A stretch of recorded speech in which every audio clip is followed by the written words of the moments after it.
ZEE5 ಇರುವಾಗ ನೀವು ನಿಮ್ಮ ನೆಚ್ಚಿನ ಶೋಗಳನ್ನ ಎಂದಿಗೂ ಮಿಸ್ ಮಾಡಿಕೊಳ್ಳುವುದಿಲ್ಲ. ಅದು ಸಂಪೂರ್ಣ ಉಚಿತವಾಗಿ. ಈ ಕ್ರೈಮಲ್ಲಿ ನಂಬಿಕೆ ಅನ್ನೋದು ತುಂಬ ಮುಖ್ಯ. ಅದನ್ನೇನಾದರೂ ನಾನೀಗ ಕಳ್ಕೊಂಡ್ರೆ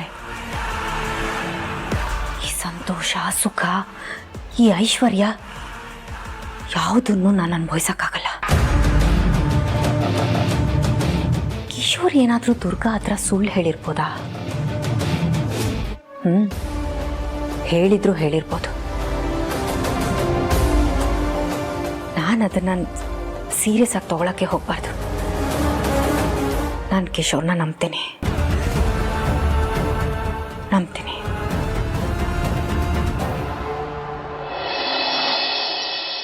ಅಂಕಲ್, ಆಂಟಿ. ಓಹ್ ನಿತಿನ್, ಬಾಪ. ಬಟ್ ರೇವತಿ ಮನೇಲಿಲ್ಲ, ಟ್ರೈನಿಂಗ್ಗೆ ಅಂತ ಚಿಕ್ಕಮಗಳೂರಿಗೆ ಹೋಗಿದ್ದಾಳೆ. ಬರೋದೊಂದೆರಡು ವಾರ ಆಗುತ್ತಂತೆ. ನನಗೆ ಗೊತ್ತು ಅಂಕಲ್, ಮೆಸೇಜ್ ಮಾಡಿದ್ದೆ ಅವಳಿಗೆ, ಹೇಳಿದ್ಲು ನಿಮ್ಮ ಹತ್ರನೇ ಕೆಲಸ ಆಯ್ತು, ಅದಕ್ಕೆ ಬಂದೆ. ಓ ಹೌದಾ? ಬಾಪ ಒಳಗ್ ಬಾ, ಕೂತ್ಕೋ ಬಾ. ಬಾ ಕೂತ್ಕೋ ಬಾ. ಓಹೋ, ಏನಪ್ಪ ಪಕ್ಕದ ರೋಡಲ್ಲಿದ್ರು ನಮ್ಮನೆ ಇವತ್ತು ನೆನಪಾಯ್ತಾ? ಓಹ್, ನಿನ್ನ ಫ್ರೆಂಡ್ ನೋಡೋದಕ್ಕೆ ಬಂದ್ಯಾ? ಅವಳು ಕೌಸಲ್ಯ, ಅದೆಲ್ಲ ಹೇಳಿದೀನಿ. ನಮ್ಮ ಹತ್ರನೇ ಏನೋ ಮಾತಾಡ್ಬೇಕಂತೆ. ಹೇಳಪ್ಪ, ಏನು ವಿಷಯ? ತುಂಬಾ ಸೀರಿಯಸ್ ವಿಷಯ ಏನಿಲ್ಲ ಆಂಟಿ.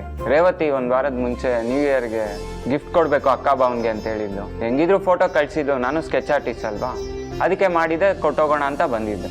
ನಮ್ಮ ಮಗಳು ಅಳಿ ಅಂದು ಸ್ಕೆಚ್ಚಾ? ಓ, ನೀನ್ ಚಿತ್ರ ಎಲ್ಲ ಬರೀತ್ಯಾ? ಮತ್ತೆ ಹೇಳಲೇ ಇಲ್ಲ. ಕೌಸಲ್ಯ, ನಾನು ಚಿತ್ರ ಬರೀತೀನಿ ಅಂತ ಹೇಳ್ಕೊಂಡು ತಿರ್ಗಾಡಕ್ಕಾಗತ್ತೇನೆ? ಮಾಡ್ಕೊಂಡು ತಗೊಂಡ್ಬಂದಿದ್ದಾನೆ, ನೋಡಿ ಖುಷಿ ಪಡು. ಅರೆ, ಅವ್ರು ತೋರ್ಸಿದ್ರೆ ತಾನೇ ಖುಷಿ ಪಡೋದು. ತೋರ್ಸಪ್ಪ. ತಗೊಳ್ಳಿ ಅಂಕಲ್.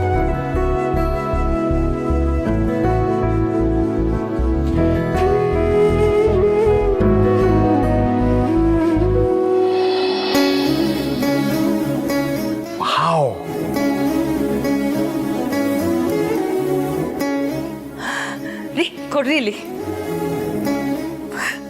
ನೀನ್ ಬರೀ ಕಾರು, ಗೊಂಬೆ, ಮನೆ ಈ ತರ ಚಿತ್ರಗಳನ್ನ ಬರೀತೀಯ ಅನ್ಕೊಂಡಿದೆ. ಎಷ್ಟು ಚೆನ್ನಾಗಿ ಬರ್ದಿದ್ಯಪ್ಪ. ತೇಟ್ ಅವರೇ ಎದ್ದು ಬಂದಂಗಿದೆ. ಕೊಡ ಇಲ್ಲಿ. ನಿಜವಾಗ್ಲೂ ತುಂಬಾ ಚೆನ್ನಾಗಿದೆಪ್ಪ. ಎಲ್ಲಿ ಕಲ್ತ್ಕೊಂಡೆ ಇದನ್ನ? ಮೊದ್ಲಿಂದಾನು ಇಂಟ್ರೆಸ್ಟ್ ಇತ್ತು ಅಂಕಲ್, ಅದನ್ನೇ ಹಾಬಿ ಮಾಡ್ಕೊಂಡೆ. ವಿಷ್ಣುದಾದ ಅವ್ರ ಪಿಕ್ಚರಲ್ಲಿ ಚಿಕ್ಕ ವಯಸ್ಸಿನ ಫೋಟೋ ನೋಡ್ಬಿಟ್ಟು ಅವ್ರ ಮುಂದೆ ದೊಡ್ಡವರಾದ್ಮೇಲೆ ಹೇಗಿರ್ತಾರೆ ಅಂತ ಬರೀತಾರಲ್ಲ, ಆ ಥರ ಏನಾರು ವಿದ್ಯೆ ಕಲ್ತಿದ್ಯಪ್ಪ? ಅಯ್ಯೋ, ಅದೆಲ್ಲ ಇಲ್ಲ ಆಂಟಿ. ನೀವು ಯಾರಾದ್ರೂ ವ್ಯಕ್ತಿ ನೋಡಿದ್ರೆ ಅವ್ರು ಹೇಗಿದ್ದಾರೆ ಅಂತ ಹೇಳಿದ್ರೆ ನಾನು ಹಾಗೆ ಬರಿತೀನಿ. ಅಬ್ಬಬ್ಬಬ್ಬಬ್ಬ, ಏನಪ್ಪ ಇದು ಆಶ್ಚರ್ಯ! ನಾವು ಸಿನಿಮಾದಲ್ಲೆಲ್ಲ ನೋಡ್ತಾ ಇದ್ವಿ ಅಲ್ಲೇನೆ, ಪೊಲೀಸ್ನವರು ಅಪರಾಧಿಗಳನ್ನು ಹುಡುಕುವಾಗ ಇದೇ ತರ ಬರೆಸ್ತಾ ಇದ್ರು ಅಲ್ವಾ? ಎಕ್ಸಾಕ್ಟ್ಲಿ ಅಂಕಲ್, ಅದೇ ತರನೇ ತುಂಬಾ ಕೇಸಸ್ ಸಾಲ್ವ್ ಮಾಡಿದ್ದೀನಿ.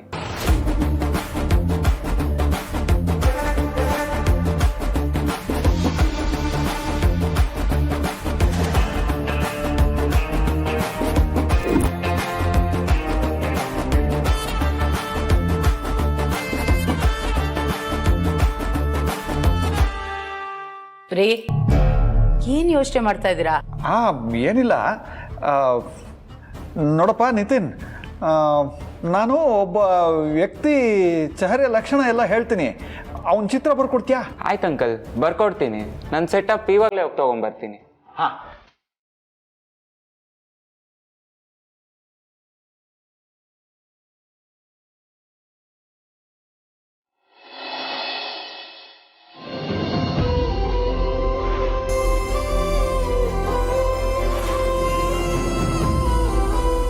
ಮಾರ್ನಿಂಗ್.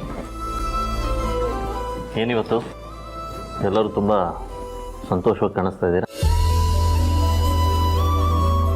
ರಾಮ್, ಜೀವನದಲ್ಲಿ ಸಮಸ್ಯೆಗಳು ಬಂದು ಅದು ನಮಗಿಂತ ಎತ್ತರಕ್ಕೆ ಬೆಳೆದು ನಿಂತಾಗಲೇ ನಾವು ಅನ್ಕೋಬೇಕು ನಮ್ಮ ಜೀವನದಲ್ಲಿ ಸಂತೋಷದ ಕ್ಷಣಗಳಿಗೆ ನಾವು ಹತ್ರ ಇದ್ದೀವಿ ಅಂತ. ಅದೇಪ್ಪ ಈ ಕ್ಷಣ. ಆ ಕ್ಷಣ ಕಂಪ್ಲೀಟ್ ಆಗೋದು ಕಿಶೋರ್ ಮತ್ತು ದುರ್ಗಾ ಬಂದಾಗ ಮಾತ್ರ. ಎಲ್ಲಿಯವರು? ಬಂದ್ಯಪ್ಪ.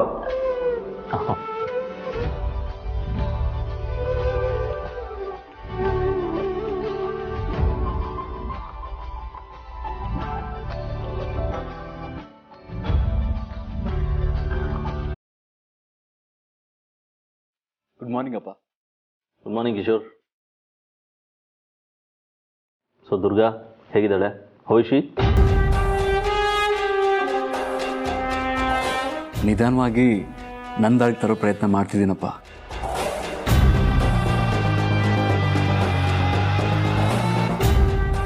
ಕಷ್ಟ ಇದೆ. ಇನ್ 2 days I'll be succeed. Don't worry ಪಾ.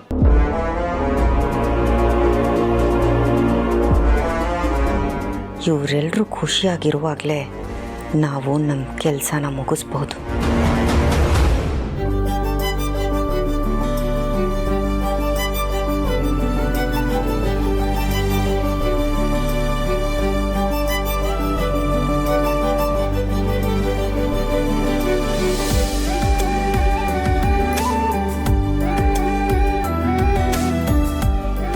ಈ ಫ್ಯಾಮಿಲಿ ಬಾಂಡಿಂಗ್ ಅನ್ನೋದು ಸಿಗೋದು ಬಹಳ ಕಷ್ಟ.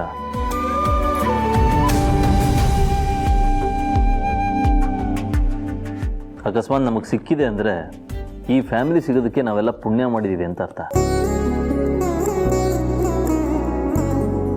ನೋ ವಾಟ್, ದೇವರು ಆಸ್ತಿ, ಅಂತಸ್ತು, ಈ ಹೆಸರು ಇದನ್ನೆಲ್ಲ ಕೊಡೋ ಹಾಗೆ ಸಂಬಂಧಗಳನ್ನ ತುಂಬ ಕಾಳಜಿಯಿಂದ ಆರಿಸಿ ಕೊಡ್ತಾನೆ. ಇದಕ್ಕಿಂತ ಇನ್ನೇನು ಬೇಕು ನಮಗೆ? ಅಷ್ಟೇನಪ್ಪ, ಜೀವನದಲ್ಲಿ ಇನ್ ಬರೀ ಖುಷಿನೇ ಅಲ್ವಾ? ಸರ್, ನಾನು ಈ ಥರ ಹೇಳ್ತೀನಿ ಅಂತ ತಪ್ಪು ತಿಳ್ಕೊಬೇಡಿ.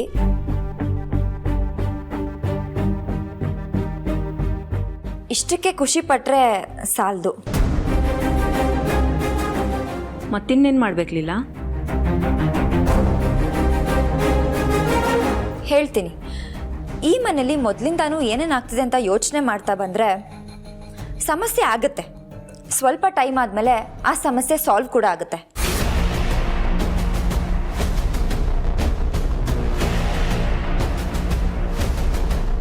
ಆದರೆ ಸಮಸ್ಯೆ ಯಾಕಾಯಿತು, ಯಾರಿಂದ ಆಯಿತು, ಹೇಗಾಯಿತು ಅಂತ ಪ್ರಶ್ನೆ.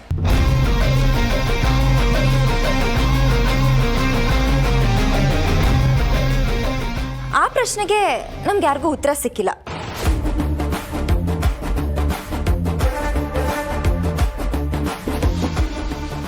ಸರಿ, ಅದ್ರ ಬಗ್ಗೆ ನಾನು ಇವಾಗ ಮಾತಾಡಲ್ಲ. ರೀಸೆಂಟಾಗಿ ನಮ್ಮ ಮನೇಲಿ ಒಂದು ಸಮಸ್ಯೆ ಆಯಿತು.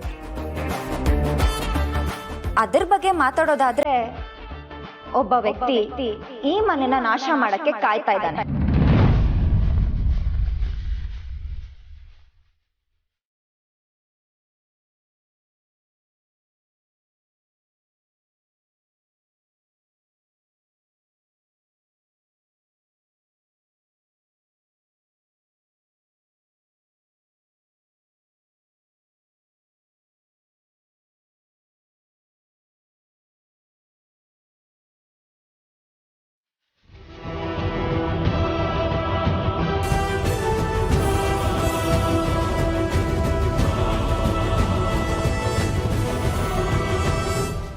ZEE5 ಆಪ್ ಡೌನ್ಲೋಡ್ ಮಾಡಿ ಎಲ್ಲಾ ಸಂಚಿಕೆಗಳನ್ನು ಸಂಪೂರ್ಣ ಉಚಿತವಾಗಿ ನೋಡಿ.